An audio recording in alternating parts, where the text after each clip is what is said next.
So if result acting doesn't work, then how do you control behavior?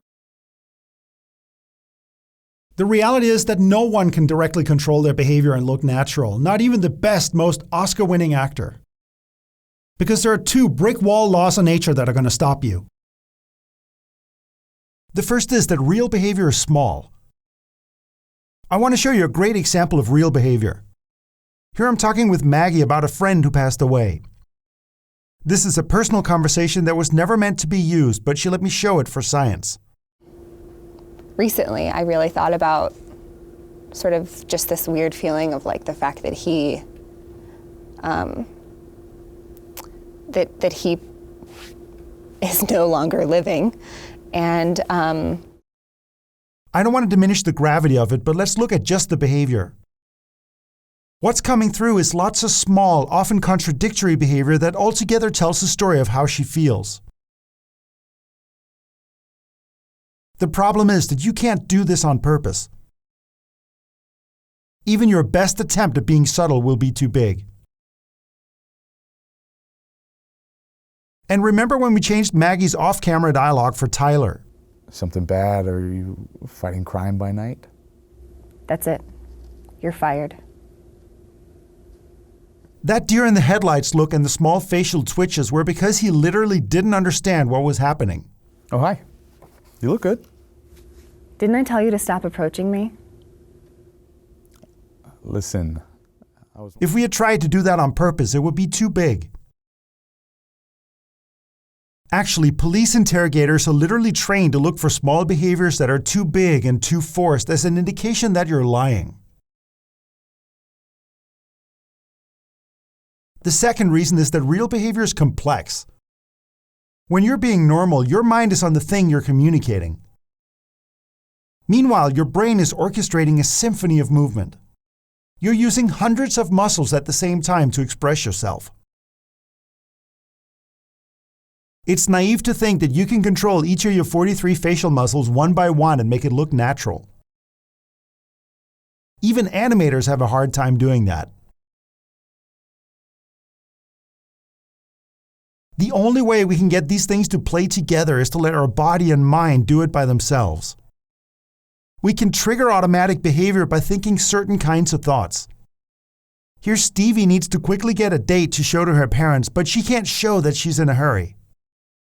That single idea creates her whole behavior. Hi, you look good. Hey, how's it going? Listen, this is very forward, but if you are free later, do you want to go somewhere? I don't know, I kind of have to be somewhere something bad will happen. Something bad? Do you fight crime in the night? This is what we want, simple input that leads to complex output. Acting is about finding these thoughts that mass-produce behavior, which we call active ideas. A good active idea is like a software program that runs by itself and creates behavior through the whole scene. Here Maggie is waiting in the hospital for a family member who might die in surgery. They have unresolved anger, but now the other person could die and she'll never get to say what she needs to say. And then look at her behavior. She suddenly gets up. She wants to say things, but she can't.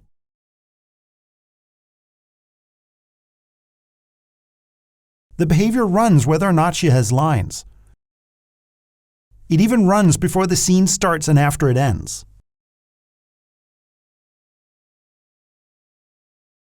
Typical active ideas are things like objectives and obstacles and moments before and all that. But that's just the tip of the iceberg. There are almost 100 distinct active ideas that all have in common that when you think them, they trigger behavior in you. Even results can be very active, and things like objectives can be completely dead and produce no behavior at all. What matters is that they're active. We're spending a massive amount of time on this, starting on the next volume. But let me just fire off a couple more examples. Like having a phone conversation with your mom and expecting that she's going to say something discouraging about your career choice. Notice how that single thought produces a whole package of behavior. Oh, Don't worry, they were just looking for somebody different, so I guess I'm just back to pounding the pavement. All right, Mom. Talk to you later.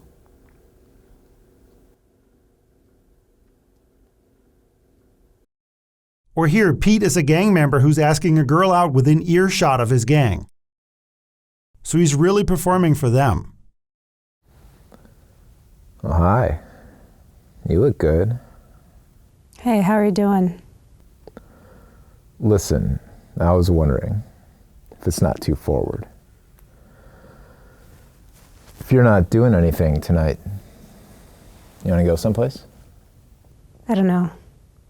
I kind of have to be somewhere. Something bad might happen. Something bad.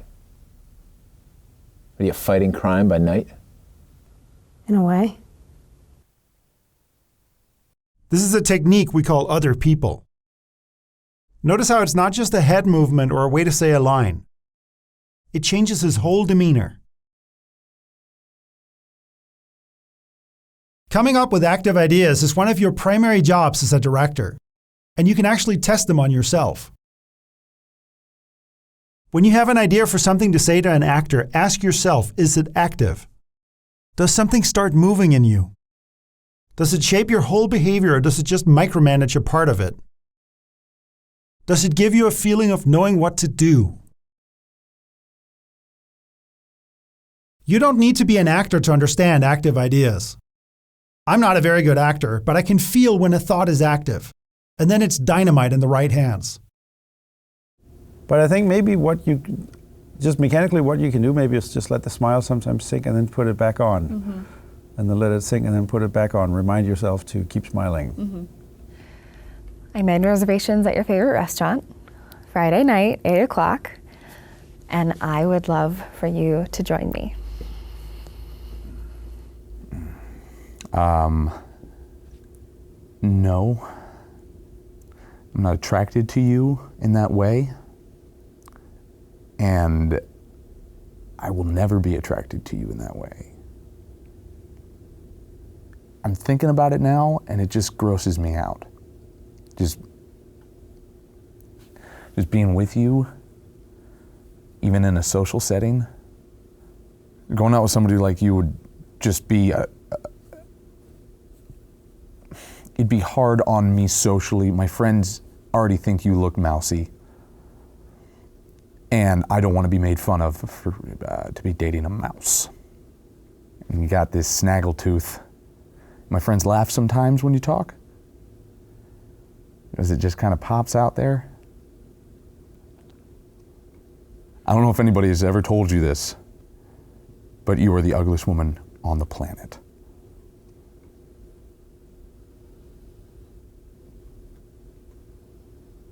And I will never, ever go out with you. Ew. Ew. Yeah. Ha ha. But why is it that when I think an active thought, nothing happens, and when the actor does it, it turns into acting? It's because it also requires a skill and a talent that not everybody has, which is the ability to allow it.